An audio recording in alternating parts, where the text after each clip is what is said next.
तो गाइस स्वागत है आपका let's crack it Divya Gupta के यूट्यूब चैनल पर। और अब एक नई सीरीज स्टार्ट कर रहे हैं जिसमें यूपीएससी के प्रीवियस ईयर पेपर जो हुए हैं, यूपीएससी के जितने भी पहले पेपर हो चुके हैं, तो अब उनको स्टार्ट करने जा रहे हैं। वो जो क्वेश्चंस हैं बहुत ज़्यादा इंपॉर्टेंट हैं, उनको स्टार्ट करने जा रहे हैं। सबसे पहले पॉलिटी से स्टार्ट कर रहे हैं, तो 2022 से फिर 2021 2020 इस तरह करके चलेंगे। तो आज ये जो वीडियो होने वाली है, ये होने वाली है प्रीवियस ईयर क्वेश्चन की। यूपीएससी में जो पॉलिटी के सवाल पूछे गए हैं 2022 के, फिर इसी प्रकार से 2021 के होंगे, 2020 के होंगे। लगातार वीडियो को देखते रहिएगा, अंत तक वीडियो को देखिएगा, बहुत ही अच्छे से इसमें समझाया गया है। यूट्यूब चैनल जरूर सब्सक्राइब कर दीजिएगा और वीडियो को लाइक एंड शेयर जरूर से जरूर कीजिएगा। लेट्स क्रैक इट का ये चैनल जो यूट्यूब पे है उसको जरूर से जरूर सब्सक्राइब कर लीजिए। यहाँ से सब्सक्राइब का बटन दबा दीजिएगा और यहाँ से सब्सक्रिप्शन के बाद ऑल का बटन भी दबा दीजिएगा, जिससे कि सभी नोटिफिकेशंस आपको रेगुलर बेसिस पे मिलते रहें। ये वाला जो टेलीग्राम चैनल है इसको जरूर से जरूर ज्वाइन कर लीजिए। ये टेलीग्राम चैनल आपको सर्च करने में मिल जाएगा। जैसे आप ये लिखेंगे लेट्स क्रैक इट विषय गुप्ता बिना किसी स्पेस के, तो ये चैनल आ जाएगा और इस चैनल को आप ज्वाइन कर सकते हैं। तो गाइस स्वागत है आप सभी लोगों का, और अब स्टार्ट करने जा रहे हैं यूपीएससी के पॉलिटी के प्रीवियस ईयर क्वेश्चन। तो सबसे पहले 2022 से स्टार्ट कर रहे हैं कि 2022 के प्रीलिम्स में क्या सवाल पूछे गए थे, फिर 2021 के प्रीलिम्स में ऐसे करके सवाल आएंगे, तो जिससे कि आपकी जितनी भी तैयारी आप कर रहे हैं सभी की सब तैयारी बहुत ही अच्छे से हो जाए। तो स्टार्ट करते हैं। सबसे पहले क्वेश्चन से देखते हैं। इन क्वेश्चन को हम देखते चलेंगे, इंग्लिश हिंदी दोनों में लिखे हुए हैं, तो आप देख सकते हैं। अब देखिए क्वेश्चन में आपको मैं ये भी बताता चलूँगा कि ये क्वेश्चन ट्रिगर कहाँ से हुआ है, यानी कि यूपीएससी ने पूछा क्यों है, कहाँ से पूछा है, थोड़ा सा उसको भी देखेंगे। तो पहला सवाल जो पूछ रहा है वो पूछ रहा है कंटेम्प्ट ऑफ कोर्ट पे। अब देखिए अगर आप लोगों ने 2021 या 2020 में न्यूज़ फॉलो करी हो तो कंटेम्प्ट ऑफ कोर्ट काफ़ी ज़्यादा चला। एक एडवोकेट हैं प्रशांत भूषण, तो उनके ऊपर कंटेम्प्ट ऑफ कोर्ट का चार्ज लगा। 1 रुपया का जो फाइन था वो भी लिया गया उनसे, एक टोकन फाइन लिया गया उनसे सुप्रीम कोर्ट के द्वारा। तो कंटेम्प्ट ऑफ कोर्ट काफ़ी ज़्यादा न्यूज़ में था 2021 में, इसी वजह से 2022 में इसके ऊपर सवाल पूछा गया। तो अब क्या सवाल पूछते हैं उसको देखते हैं। तो पहला स्टेटमेंट ये कहता है कि एच एन सान्याल कमेटी के हिसाब से, इस कमेटी की रिपोर्ट के हिसाब से कंटेम्प्ट ऑफ कोर्ट एक्ट को पास किया गया था 1971 में, यानी कि न्यायालय की अवमानना अधिनियम 1971 को पास किया गया था। क्या आपको बताना क्या है, पहले तो ये देख लीजिए, आपको बताना है कि कौन से स्टेटमेंट सही हैं, is oblique are correct. UPSC में ये देखना बहुत ज़रूरी है कि पूछा क्या गया है आपसे, करेक्ट पूछा गया है या नॉट करेक्ट पूछा गया है आपसे। इसमें करेक्ट पूछा गया है तो हमें ये देखना है कि इन चारों स्टेटमेंट्स में से कौन कौन से स्टेटमेंट सही हैं। तो पहला स्टेटमेंट ये कह रहा है कि कंटेम्प्ट ऑफ कोर्ट एक्ट 1971 में पास किया गया था एच एन सान्याल कमेटी की रिपोर्ट के अनुसार। अगर आपको ये नहीं भी पता है तो भी आपका काम चल जाएगा। थोड़ा सा आगे बढ़ते हैं, इसको इस स्टेटमेंट को आप अभी डाउट में रख सकते हैं अगर आपको डाउट है तो। अब दूसरा स्टेटमेंट कहता है कि जो भारत का संविधान है उसके अनुसार सुप्रीम कोर्ट और हाई कोर्ट के पास पावर है कि वो कंटेम्प्ट के लिए यानी अपनी अवमानना के लिए दंडित कर सकता है, यानी कि दंड दे सकता है। तो यस, ये बिल्कुल अधिकार है, उनके पास दंड देने का अधिकार है। ये बात बिल्कुल सत्य है, यानी कि बी स्टेटमेंट बिल्कुल सही है।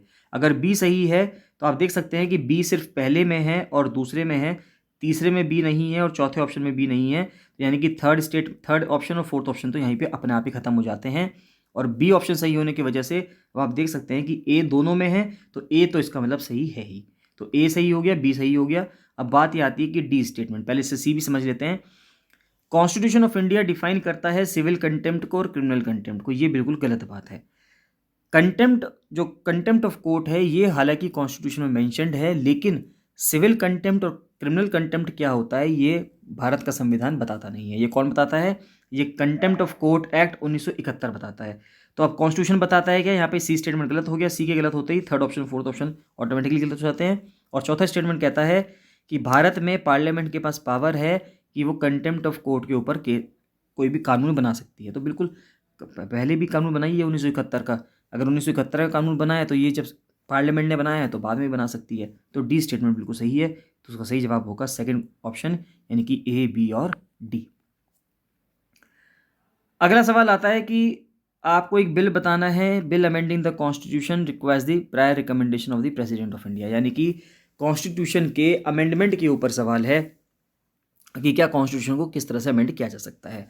तो निम्नलिखित कथनों पर आपको विचार करना है। तो पहला स्टेटमेंट ये कह रहा है कि एक वो विधेयक अगर जिससे हमें कॉन्स्टिट्यूशन को, संविधान को अमेंड करना है, उसमें संशोधन करना है, तो क्या उसके लिए प्रेसिडेंट की प्रायर रिकमेंडेशन, पहले प्रेसिडेंट से पूछना पड़ेगा क्या? ऐसा कोई ज़रूरी नहीं है, आपको प्रेसिडेंट से पूछने की ज़रूरत यहाँ पे नहीं है। अगर प्रेसिडेंट से पहले पूछने की ज़रूरत नहीं है तो आपका पहला स्टेटमेंट गलत हो जाता है। तो पहला स्टेटमेंट गलत होता ही पूछा गया आपसे कि कौन सा स्टेटमेंट सही है, तो ए ऑप्शन भी नहीं होगा, सी भी नहीं होगा, डी भी नहीं होगा, आंसर ऑटोमेटिकली बी आ जाता है 2 और 3। लेकिन अभी दोनों स्टेटमेंट्स पढ़ते हैं और समझते हैं। तो दूसरा स्टेटमेंट कह रहा है कि when a constitution amendment bill is present to the president of India, ये ऑब्लिगेटरी हो गया है प्रेसिडेंट के लिए कि उसको अपनी एसेंट देनी पड़ेगी। बिल्कुल सही बात है कि जब संविधान संशोधन बिल जाएगा राष्ट्रपति के पास तो उसकी मजबूरी हो गई है कि उसको उसके लिए एसेंट देनी ही पड़ेगी, वो उसको नकार नहीं सकता। ये इंदिरा गांधी के टाइम पे किया गया था।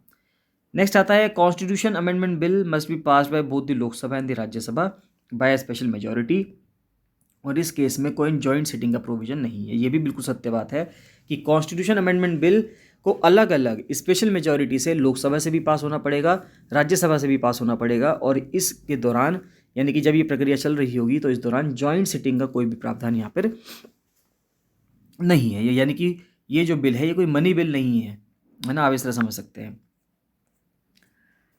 नेक्स्ट आता है थर्ड क्वेश्चन। अगर हम देखें तो यानी कि इसका आंसर क्या हो गया, इसका आंसर हो गया बी 2 और 3, क्योंकि फर्स्ट स्टेटमेंट गलत है तो ये भी गलत हो गया, ये भी गलत हो गया, ये भी गलत हो गया। तो बी ऑप्शन जो है केवल 2 और 3 यही इसका सही उत्तर है। अगला क्वेश्चन आता है कंसिडर द फॉलोइंग स्टेटमेंट्स, यानी कि निम्नलिखित कथनों पर विचार करें। तो अब क्या आता है, कॉन्स्टिट्यूशन ऑफ इंडिया के लिए आता है कि कौन कौन से मिनिस्टर्स हैं। तो मिनिस्टर्स के ऊपर सवाल आ रहा है, बहुत ही इंपॉर्टेंट सवाल है, समझते हैं इसको।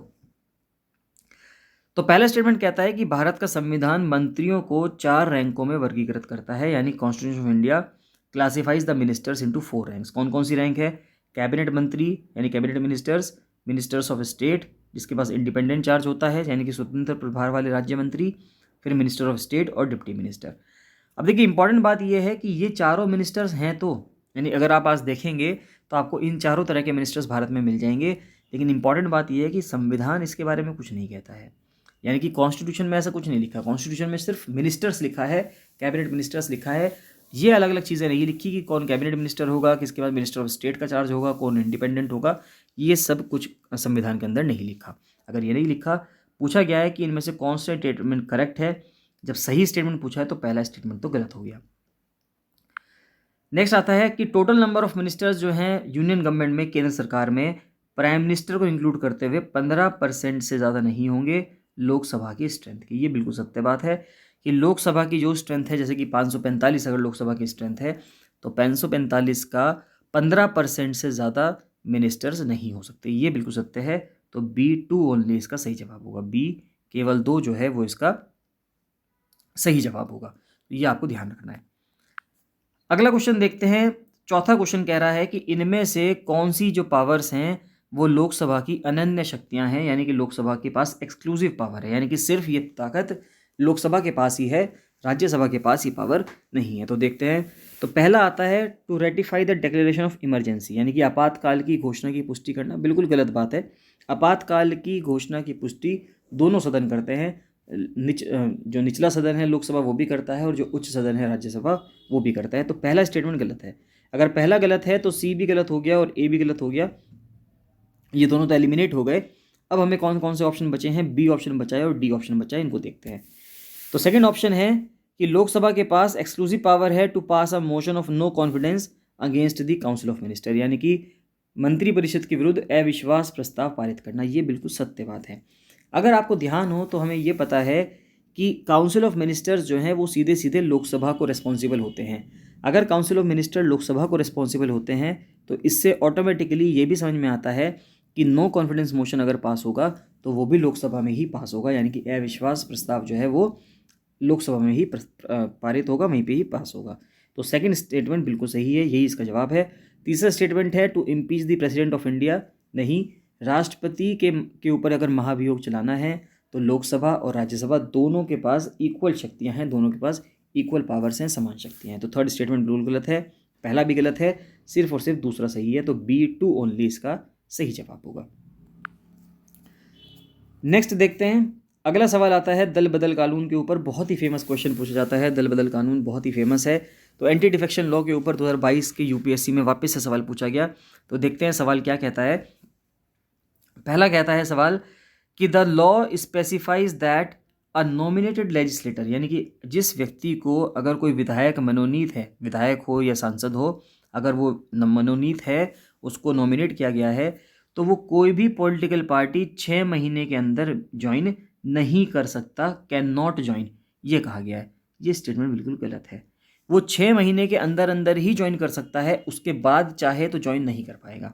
ये इंपॉर्टेंट चीज़ है। तो क्वेश्चन स्टेटमेंट ऐसे दे दिया है कि can not join in 6 months, जबकि होना चाहिए था कैन ज्वाइन इन 6 मंथ्स। यानी कि पूछा गया है कि कौन सा स्टेटमेंट सही है, सही है पूछा गया, तो पहला तो बिल्कुल गलत है। दूसरा देख लेते हैं कि दूसरा सही है या नहीं है। दूसरा कहता है the law does not provide any time frame within which the presiding officer has to decide a defection case. अब देखिए ये क्वेश्चन बहुत इंपॉर्टेंट है। अब आप ये समझें कि ये क्वेश्चन बना क्यों।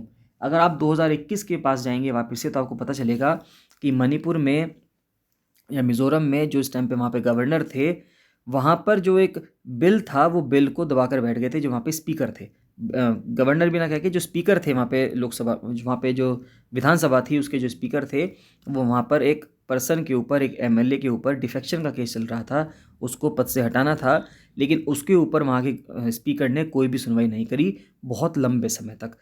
तो उसी के लिए ये क्वेश्चन बनाया गया है, उसी वहीं से ट्रिगर हुआ है ये क्वेश्चन कि लॉ जो है कोई भी टाइम फ्रेम नहीं करता है प्रिसाइडिंग ऑफिसर पे। प्रिसाइडिंग ऑफिसर कौन है?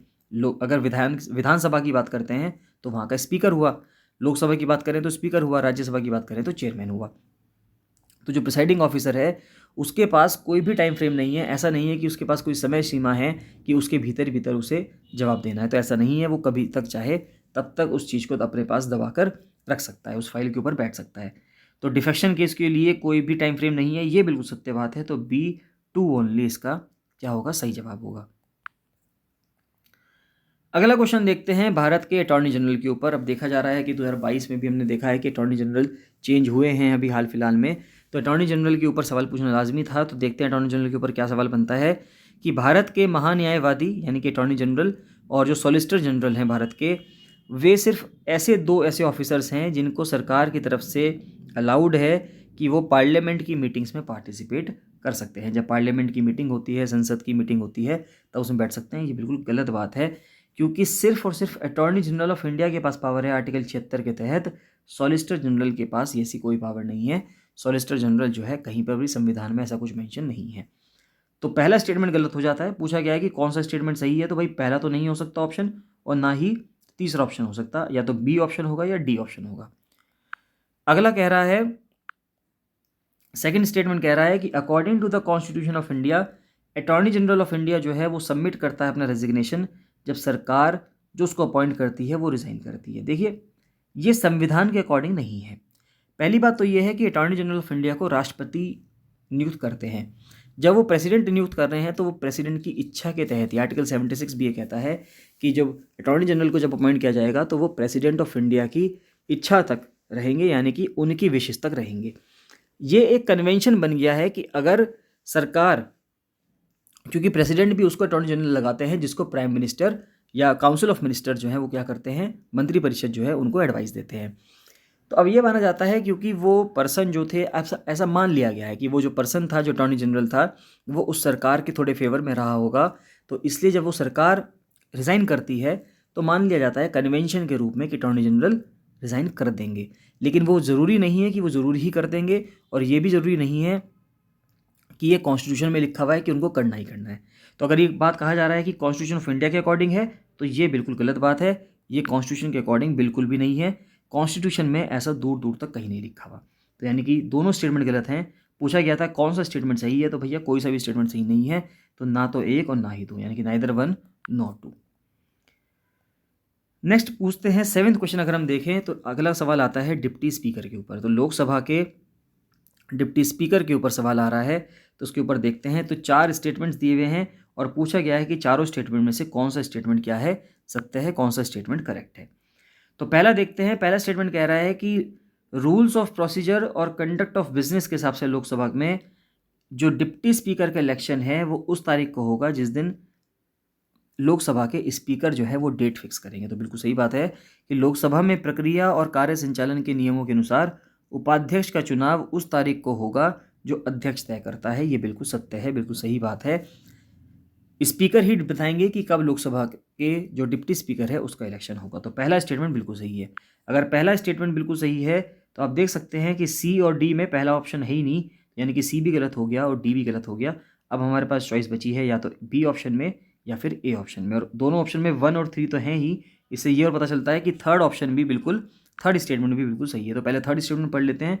थर्ड स्टेटमेंट है कि डिप्टी स्पीकर के पास वही पावर होंगी जैसे कि स्पीकर के पास होती हैं जब वो हाउस की प्रोसीडिंग्स को प्रिसाइड करते हैं, यानी कि हाउस पे, यानी कि जब स्पीकर की एब्सेंस में डिप्टी स्पीकर हेड करता है लोकसभा को, तो उसके पास सेम पावर होती है। ये बिल्कुल सही बात है। तो थर्ड तो बिल्कुल सही है, तो फर्स्ट एंड थर्ड तो सही है। अब सेकंड के ऊपर बात उठती है कि सेकंड सही है या गलत है। तो सेकंड के ऊपर देखते हैं। सेकंड कह रहा है कि ये एक मैंडेटरी प्रोविजन है that the election of a candidate as deputy speaker of Lok Sabha shall be from either the principal opposition party या रूलिंग पार्टी। अब देखिए, ये कोई मैंडेटरी प्रोविजन नहीं है, यानी कि ज़रूरी नहीं है कि जो डिप्टी स्पीकर बनेगा लोकसभा का या तो वो कोई अपोजिशन पार्टी से बनेगा या रूलिंग पार्टी से बनेगा, ऐसा नहीं है। जो जिसके ऊपर सर्वसम्मति होगी उसके ऊपर उसको डिप्टी स्पीकर बनाया जा सकता है, ऐसा कहीं भी नहीं लिखा हुआ। कन्वेंशन मान लिया गया है कि अगर स्पीकर रूलिंग पार्टी से है तो डिप्टी स्पीकर अपोजिशन पार्टी से होगा, ऐसा कन्वेंशन है, ऐसा मान लिया गया है जिससे कि स्मूथली काम होता रहे एक डेमोक्रेसी के अंदर। तो ऐसा हो मान लिया गया है। लेकिन कोई कहे कि ये मैंडेटरी प्रोविज़न है, नहीं। कोई कहे कि ये संविधान में मेंशन है, तो भी नहीं। तो सेकंड स्टेटमेंट बिल्कुल गलत है, यानी कि बी ऑप्शन बिल्कुल गलत है। तो अगर बी ऑप्शन गलत हो गया तो सेवेंथ का जो ए ऑप्शन है 1 और 3 ओनली, ये सही हो गया।